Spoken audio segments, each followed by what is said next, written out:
Hi, in this brief video I want to talk about the great Bishop of Clermont-Ferrand, the city in Gaul. At that time, Gaul ceased being Rome and it was taken over by Germanic tribes, the Burgundians, the Franks and other tribes, and he succeeded Nematius.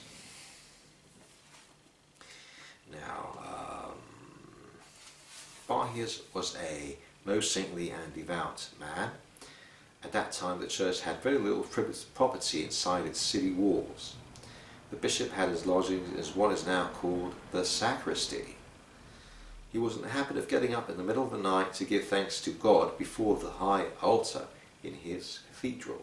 And one night, as he was praying, it happened that as he went into the church, he found it full of devils and Satan himself sitting on his own episcopal throne, made up to look like a painted woman, a beautiful girl.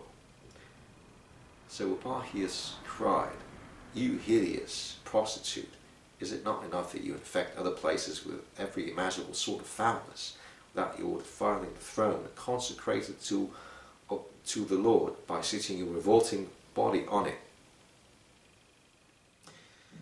Leave the house of God this instant and stop polluting it with your presence. Since you give me the title of prostitute," replied Satan, "I will see that you yourself are constantly harassed with sexual desire." And as he said this, he disappeared into thin air. It is true that the bishop was tempted by the lust of the flesh, but he was protected by the sign of the cross, and the devil was unable to harm him. According to all accounts, it was Barhius, bishop of Clermont-Ferrand, who built the monastery at the top of Mount Pantheon, where the oratory now is, and there he would go into retreat during the holy days of Lent, that's Easter. On the day of the Lord's Supper he would process down to his cathedral, escorted by his clergy, the town folk, and accompanied by great singing of psalms.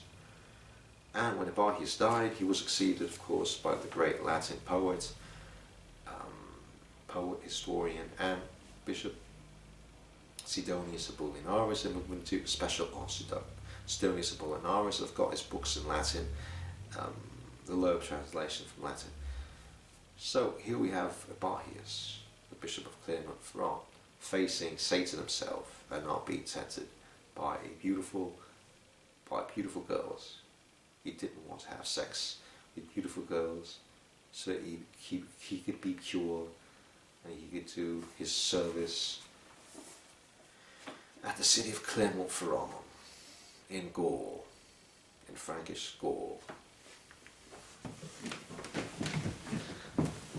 And of course, we have this account by Gregory of Tours, the great Gallo-Roman historian. In his History of the Franks. The Gothic Cathedral of Clermont-Ferrand.